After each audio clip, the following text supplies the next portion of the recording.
Olá, pessoal, tudo bem? Sejam bem-vindos ao canal Humanitas, o canal de pesquisa na área de humanidades. Eu sou o professor Cristiano Mello e falo aqui com vocês. Bom, no vídeo de hoje eu pretendo falar sobre um assunto muito curioso e pertinente na pesquisa acadêmica. Eu desejo falar de como você, pesquisador iniciante ou profissional, pode ler artigos científicos com maior profundidade e inspiração. Afinal de contas, ler com eficácia e, ao mesmo tempo, conseguir memorizar algumas informações, algumas expressões, algumas palavras, conceitos, verbetes, terminologias, é tarefa fundamental na prática da pesquisa acadêmica.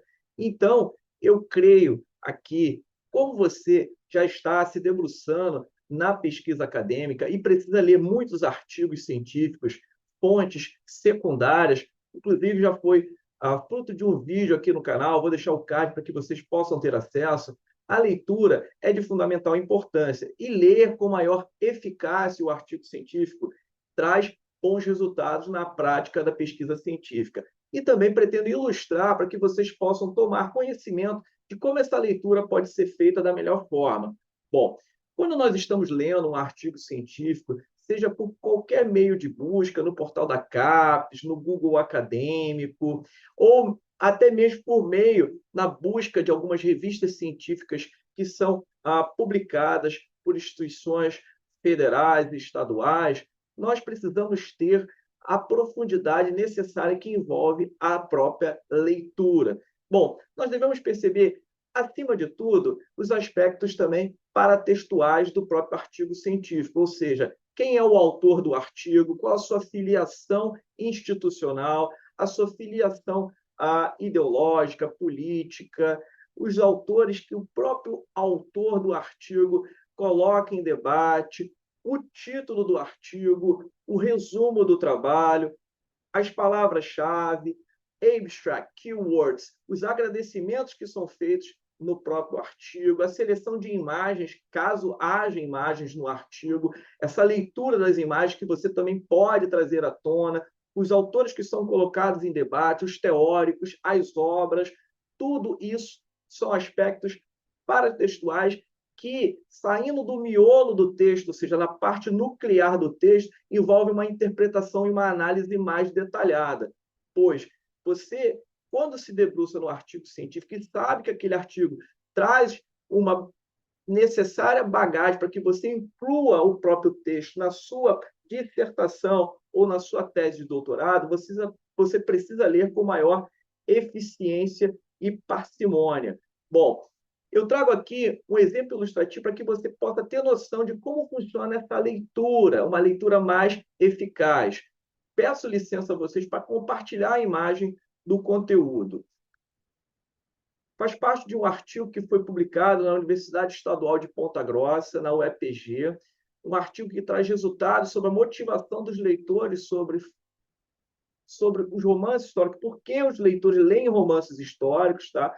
Um artigo que foi publicado em 2018, de minha autoria. O título do artigo é Artefatos de Época e o Novo Romance Histórico Brasileiro, uma possível mudança cultural do público leitor. Quando nós lemos o texto na tela, é de fundamental importância você fazer anotações num caderno de rascunho. Você anotar as expressões, as palavras, se o autor delimitou uma carga semântica relacionada ao conceito. Por exemplo, a palavra artefatos. Se essa palavra já vem elucidada logo no início do texto, na introdução, você precisa ler o resumo também e verificar qual é a parte que atribui metodologia ao resumo, quais são os autores, os teóricos que são debatidos, como vocês estão observando aqui. Aqui nós temos uma parte inicial do próprio resumo, nas duas primeiras décadas do século XXI, peço licença a vocês, tem-se notado um gosto comum entre os diversos tipos de leitores, a busca por compreender a história do Brasil através de romances históricos, livros de divulgadores de fatos recentes ou não. Então, aqui no início, é de fundamental importância nós sabermos que a frase introdutória ela traz, digamos, funcionando como uma espécie de epígrafe, uma maneira mais sintomática de trazer algumas ideias do texto. Esta predileção de leitura por meio deste subgênero literário também se relaciona com a compra e aquisição de artefatos produzidos pela chamada indústria cultural, que denomino de moda nostálgica. Então, qual é a denominação que o autor está querendo dizer com moda nostálgica?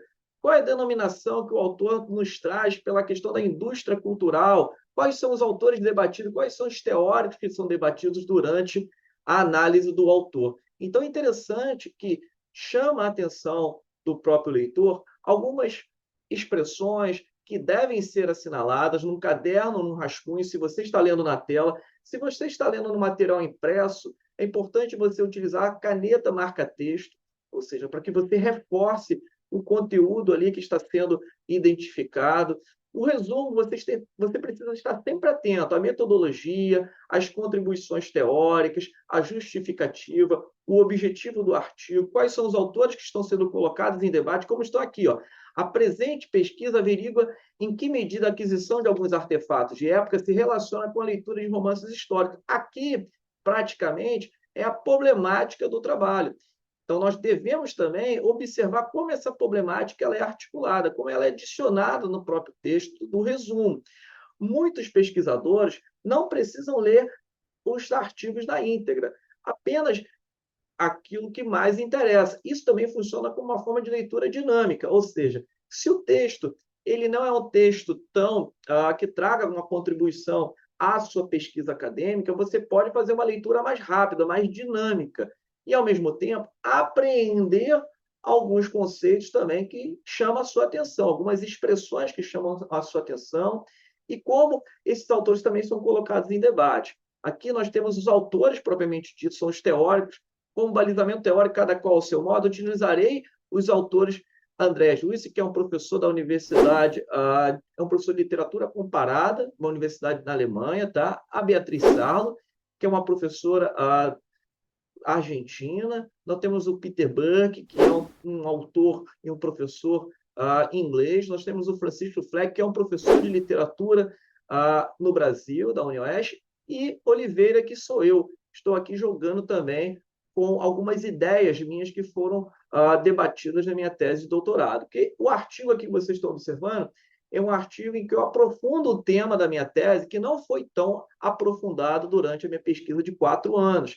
Então, aqui eu estimulo e faço um desdobramento sobre esse assunto que eu creio ser tão importante e tão original. Por quê? Porque não é um assunto debatido por muitos pesquisadores, tá? Mesmo citando esses. É interessante nós verificarmos os agradecimentos, como eu tinha mencionado. Aqui eu agradeço ao professor Francisco pela interlocução, a filiação do autor, tá? A filiação, no caso, você precisa também verificar qual é a filiação. Então, como funciona a leitura? Nós temos que observar a parte estrutural do artigo. Se o artigo ele funciona de um modo mais tradicional, com introdução, desenvolvimento e conclusão, ou se ele ousa em criar títulos e subtítulos, adicionar epígrafe, como aqui é adicionada uma epígrafe. A epígrafe, justamente, ela descortina e dar maior sentido ao texto de uma forma mais global. Tá? Aqui eu utilizo a epígrafe de Jean Baudrillard, que é um teórico francês. A história é o nosso referencial perdido, isto é, o nosso mito. Tá? E aqui eu já faço uma introdução recuperando parte da minha tese.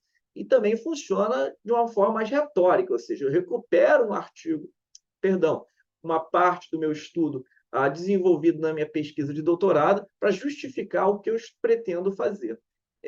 Então, muitos artigos carregam notas explicativas, enfim, indicações de outras leituras também que podem ser feitas, tá? Mesmo porque as notas de referência, as notas explicativas, elas funcionam como adendos dentro da própria pesquisa. Como você não pretende adicionar parte das notas no corpo textual, você pode criar uma espécie de digressão por meio dessas notas explicativas. Logicamente, isso tem que ter um equilíbrio durante a sua prática acadêmica. Aqui algumas imagens justificando também o meu argumento. As imagens elas não podem ser somente ilustrativas, elas têm que reforçar o argumento textual, isso é importante dizer.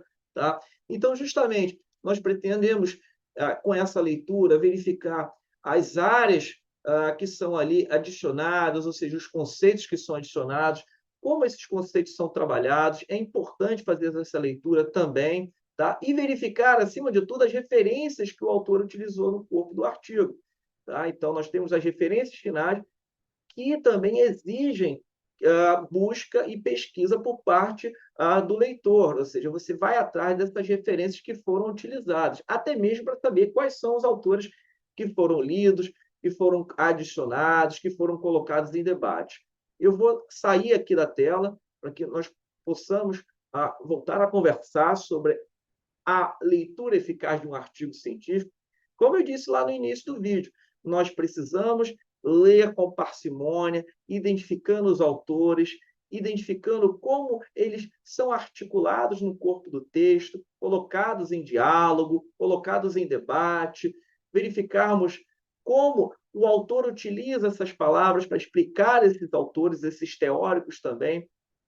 Como eu disse a vocês, ler no impresso, nós podemos o quê? Sublinhar, nós podemos circular. Eu tenho o hábito de circular algumas expressões, algumas palavras, escrever com as minhas palavras também o que eu entendi do texto. Isso funciona muito bem na prática da pesquisa acadêmica, porque você precisa produzir material de relevância, ou seja, você precisa ter uma voz e uma autoria, acima de tudo, quando você lê um artigo científico. Então, produzir sentido ao texto, ou seja, desenhar, parafrasear, explicar com as suas palavras, treinar, ter aquela espécie de brainstorm, ou seja, aquela tempestade de ideias depois que você lê o texto, ou seja, fechar o texto e escrever com as suas palavras, adicionando, não objetivando uma perfeição na sua escrita, mas sim objetivando algo que você precisa produzir. Esqueça um pouco da perfeição. Tá? Eu já tive a oportunidade de falar um pouco sobre isso, sobre a questão do bloqueio na escrita acadêmica. Eu vou deixar também o card para que vocês possam ter acesso ao bloqueio. Ou seja, o bloqueio é a síndrome da página em branco. Tá? Então, nós temos que ter o hábito de ler e escrever com as nossas palavras, justamente treinando a nossa escrita acadêmica. Bom, o vídeo de hoje foi sobre isso, sobre leitura eficaz de artigos científicos. É de fundamental importância lermos com profundidade e atribuirmos sentidos aos textos lidos. Bom, quem já está lendo, quem tem o hábito de ler de forma diferenciada, comente aqui no vídeo, traga nos comentários, coloque em debate. Terei enorme prazer em responder a todos. Um grande abraço e até o próximo.